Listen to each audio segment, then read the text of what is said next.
But definitely that is a myth. Thunderstorm can make an airplane crash. There are myths. Lavatory toilet. First of all, how would you even fit in that little hole?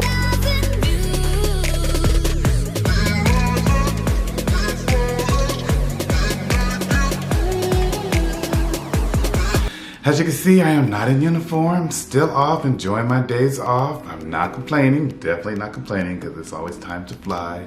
But one thing good about this job is you get a lot of flexibility. You also get a lot of time off. If you want to work even more, you have that flexibility to work even more. I tend to stay like the average flight attendant. I work about, I would say about 100 hours a month. But I've seen some flight attendants up there doing 200 hours a month. I mean, they must work every day, but that's just not me. Maybe if I was young, new, and fresh, I would, but I'm none of those right now. I'm just me. Anyway, I thought I'd talk about some of the things that I always laugh at when I hear other people talk about, and that is 10 myths and facts about flying that will surprise you. Some things that people really think that really can happen or can happen on the airplane. So stay tuned. I'll be giving you some of those myths and facts and do's and don'ts. So you definitely don't want to miss this video. Number one, which I always chuckle even when I just hear about that one, is can you get sucked into an aircraft lavatory toilet? First of all, how would you even fit in that little hole? Most of you know that most aircrafts are now a suction kind of a form, a way of getting down the waist into the back of the airplane. So it's sucked down and then shoots back to the back of the aircraft. No, you can't get sucked into an aircraft, but a lot of things can. Like I've seen people put like toilet paper down there and it sucks it all the way through and leaves like a little mark or something. Don't recommend that because the air marshals would be meeting you because you're destroying aircraft property. But I try to stay out of those lavatories as much as possible. I go and do my business, mostly wash my hands and get out. It's just not clean. And people's like, have you done the mile high? I'm like, where? Because I definitely wouldn't do it in a lavatory. It's just a no. But definitely that is not a fact. That is a myth. In case you weren't clear about that. Fact or myth? Can an aircraft door be opened during flight, especially above 20,000 feet? Someone wrote in and said that the door can be open at 33,000 feet. That is a myth. In order to open the aircraft door, the pressure from the outside and the pressure from the inside have to match. Technically, yes, it can be opened, but unless you are Hercules or Superman, you cannot open an aircraft door during flight above 10,000 feet. So once the aircraft is pressurized and the aircraft is moving, there is a locking mechanism as well, and if they have to unlock the door, it cannot be opened above, I believe 10,000 feet, but I have to definitely check that out for you. But no, you cannot open the aircraft door while we're in flight, so don't try it. Now, have people tried it? Probably, but no, you can't. Number 3, can cabin crew or flight attendants arrest passengers for doing something wrong on an aircraft? Yes and no. The captain is in charge of the flight. They have the authority. He's in command, so the captain has the right to arrest somebody on the aircraft. Any offense you do on the aircraft is a federal offense. It's a higher ranked level crime. The only time a flight attendant could arrest you basically is when the captain is flying the aircraft, which is his primary job, and we're the eyes for the cockpit, and that we don't technically arrest you, but we can put handcuffs on you.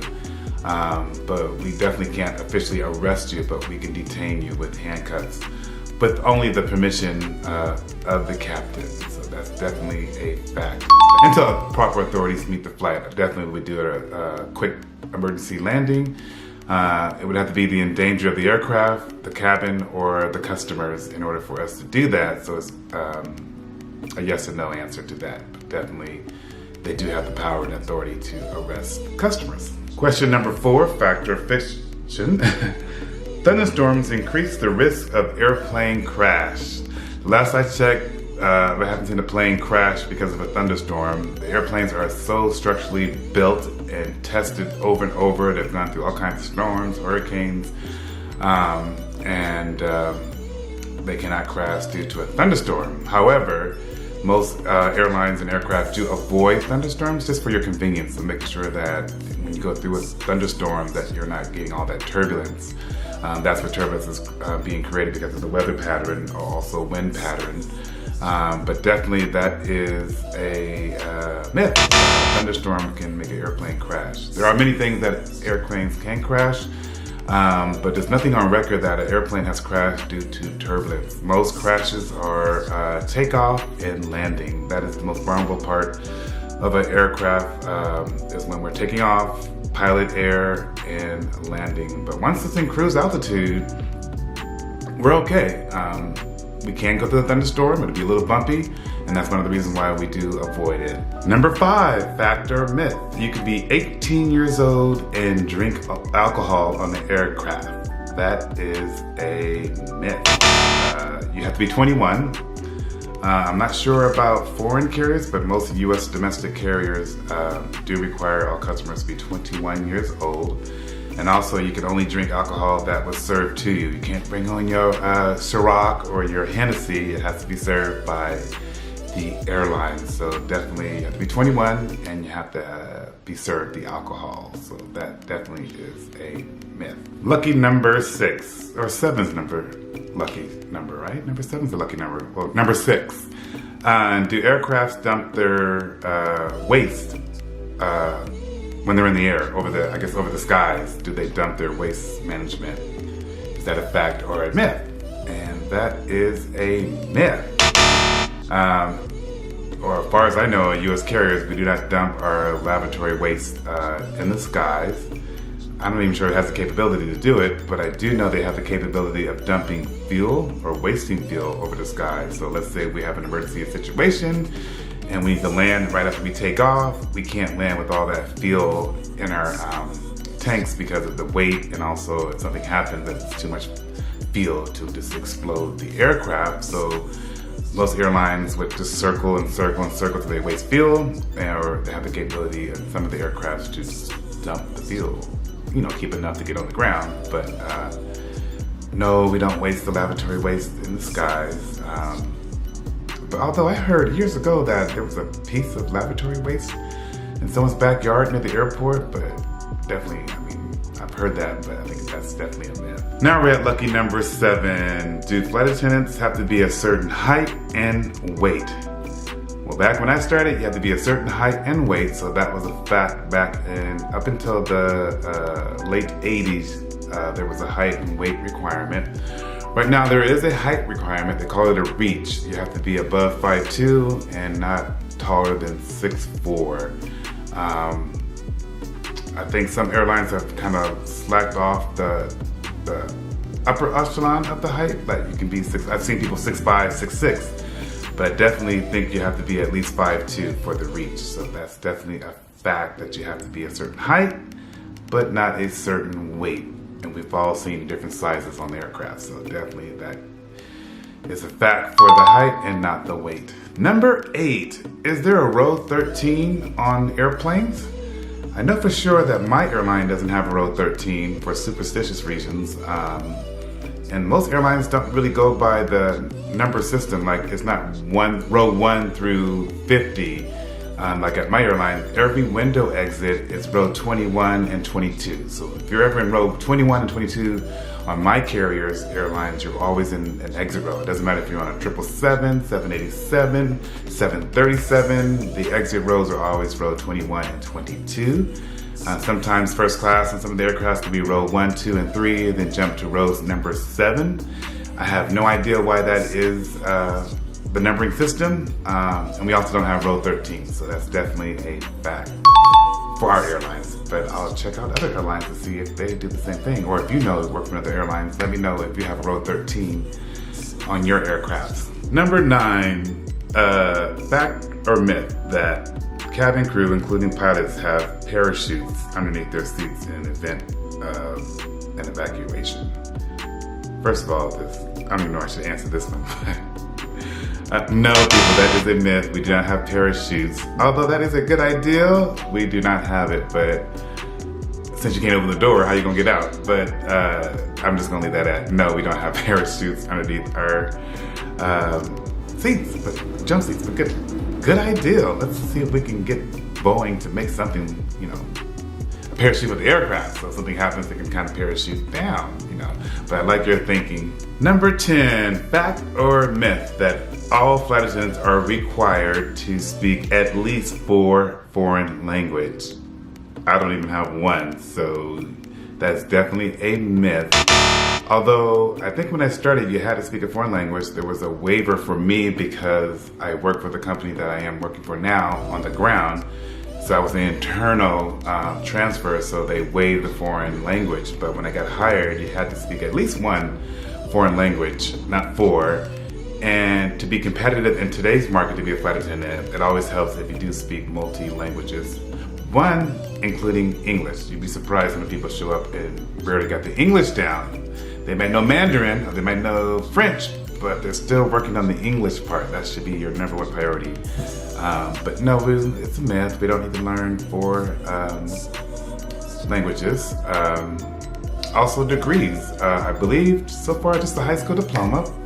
But again, that this market is so competitive for being a flight attendant, any degrees you have will help you put you on top of the list to get you to that dream job, because it's, I think last year, 1 million people applied to be a flight attendant. They all want to be us, you know, but you all can't. But no, and I only speak English. If I ever had a regret, is that I didn't learn a foreign language. And I guess it's not too late. So if I was to decide to speak a foreign language that is easy for somebody who's turning 50, leave a comment down below. I think maybe I should do that. You know, it's never too late. What language should I learn? If you want me to learn your language, it has to be easy to learn. Someone that hasn't been in school in 30 years and can pick up easy. I'm thinking Spanish, so leave a comment down below what you think I should learn. Maybe I should just try something new, you never know. I thought I'd give you some of my pet peeves on the aircraft, things that just drive me crazy that customers do, or things that crew members do that just crawls under my skin. Like the number 1 thing is when I see a customer walk into the lavatories barefoot, or walk anywhere on the airplane barefoot, but let alone a lavatory. Oh, that's just puts my hair up. Puts my hair up.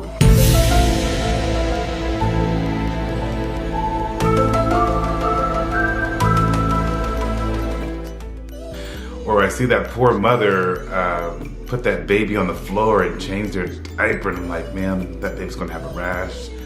And I know some airlines and some lavatories don't have that little fold away thing, but get a blanket or something, but don't put them on that, don't do it. Don't do it, just don't do it. Ugh, it's gross. That's probably my number 1 pet peeve. I should say that for the last segment, but definitely that. One of the famous ones is when we're doing our beverage service and the customers order 2 drinks that we absolutely hate. If you want to see a flight attendant roll their eyes, definitely order a Diet Coke. For whatever reason, of all the drinks that we serve, the Diet Coke takes the longest to pour. You know, because we're cheap airlines now, so we're pouring our sodas now. We're not giving the whole can unless you request it. But Diet Coke, for some reason, like Diet Sprite, anything else, no problem. But a Diet Coke, it takes about a good 30-40 seconds to pour that drink. I mean, I can do like 5 more drinks. So I know when I hear Diet Coke, I roll my eyes, I start pouring it, and then I start asking other people what they would like to drink to give the time for the fizz to come down. So Diet Coke, are you watching this? Why are your Diet Cokes so busy? It drives us crazy. It takes up a lot of our time. For those flight attendants who are watching, one of the secrets that I do is I don't put the ice in first. I pour the Diet Coke in the cup first and then pour the ice, and it makes things go much faster. The second drink, at least on my airlines, is decaffeinated coffee. Most carts that we build up for a beverage cart, we don't add decaf. It's so rare that it's requested, you know, so that means I have to go all the way back to the galley to get a decaffeinated coffee. You know, can I just put it half coffee and half water? Isn't that decaffeinated? And at my airlines, it's instant. It's very good instant coffee, but I have to, you know, tear open the pouch, pour the cup in there, walk all the way back to the galley to get the hot water, to pour it back in there. It's too much. I could do a whole row by the time I get that decaffeinated. So just order coffee with a little bit extra water or something in it, but those are my 2 beverage pet peeve. Another pet peeve is when a customer uses that, do you know what status I am, when they can't get their first choice in meals or whatever their first status of their seat. You know, I'll say, sir, you can't put your bag underneath the seat because it's too big. You have to put it in the overhead bin.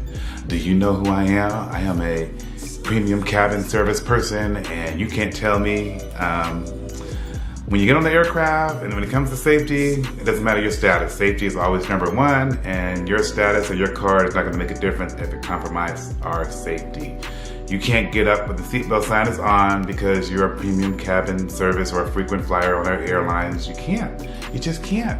You're just common folks. We appreciate your service. We appreciate your loyalty. We appreciate your loyalty of flying our airlines, but you're just like anybody else when it comes to safety. So don't use that, do you know who I am or my status? We hate that. Zone 1, Zone 2, Zone 3, Zone 4, then they board the aircraft. And if you are in Zone 1, you would be like premium first class, or you would be our top frequent flyer program. You get to board the aircraft first. Now, the reason why we set that up is so you don't have to wait in line. You can have a seat and wait for your row to be called because you're the first ones on. The overhead bins will still be there, the crew will be there, your seat will be there. There's no reason for you to get there an hour before your flight and stand in line. Yes, they do, people. I've seen people get there 2 hours before and get into Zone 1 to board the aircraft. It was designed for you to have a seat, and then when we call your zone, you can come right on up, board the aircraft, and everything will be there for you.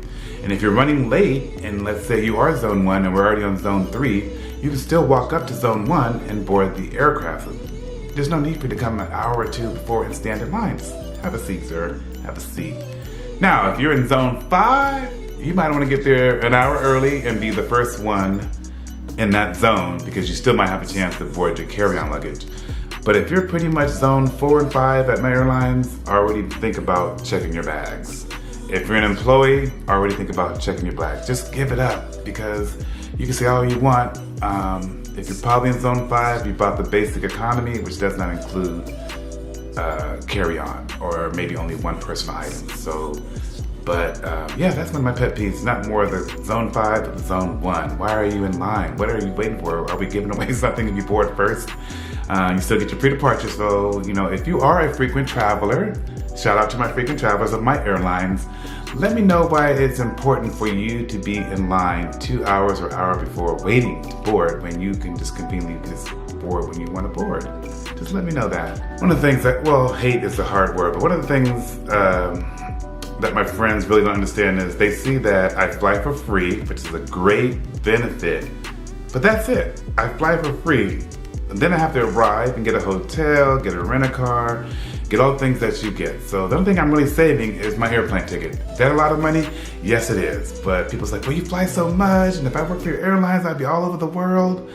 Yes, we fly free. And for me, I fly completely free because I've been working for the company more than 25 years, so they waive the taxes. So I'm literally flying for free, which is an amazing benefit to have, but that just gets you there. We still spend lots of money when we get there. We still do the excursions like you do. We still gotta stay in the hotel like you do.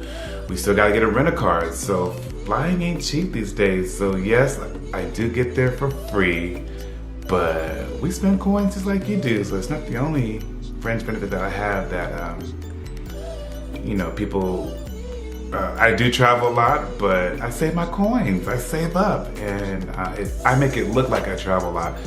But my husband and I, we travel about maybe 4 times a year, big time. And maybe if it's a wedding or anniversary or something like that, we add an extra trip onto it.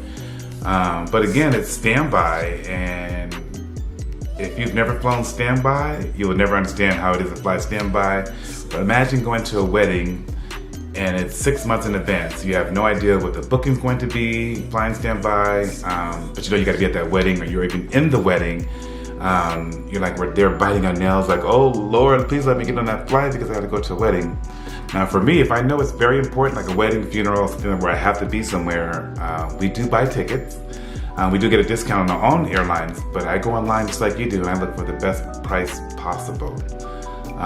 But if you don't fly for free, one of the rules is try to stick to that same airline. Even if you don't like them, even if they don't like you, try to be a part of their frequent flyer program because you get more perks, you get free travel faster, but if you bounce around to every airline looking for the cheaper price, in the long run, you lose out. Where if you're loyal to one airline, it can pay off. So, you know, even if you don't think they're the greatest airline, if they get to where you need to go, that's the airline you need to be on and be doing that on a consistent basis and not trying to save $20 because you're catching the red eye. Try to stick to that same airline. So that's a tip from a flight attendant. And the best time to buy a ticket is Tuesday night at midnight when the airlines dump all their unused seats to like Expedia and Kayak and all those other airlines. But check out my videos to find out when's the exact best time to buy a ticket. Okay, my last pet peeve, I'm gonna get off this channel because I know it's long already and hopefully I'll have your attention, because if I do, make sure you subscribe down below. There's more of this coming. And hit the alert button, that lets you know when I'm making a video because you never know when I'm gonna drop a video. And if you can't get enough of me, I'm always on my Instagram at SKYBOYSFO. But my last one is, some of you travelers have been coming on the aircraft like a hot mess. Hot mess. I'm not saying dress up to the nines. I'm the old school. When I worked for airlines, we have to dress up as a representative of the company. And when I first started, we had to be in a suit and tie, and I used to complain all the time. Fast forward 30 years later, I still dress up decent. I still put a nice pair of jeans on, nice pair of shoes, nice button down, and try to look the part. But can you wear leggings and warm up in jogging suits and all that stuff? Yes, you can, but just kind of dress it up a little bit, comb your hair, don't catch a red eye with your pajamas on and all that.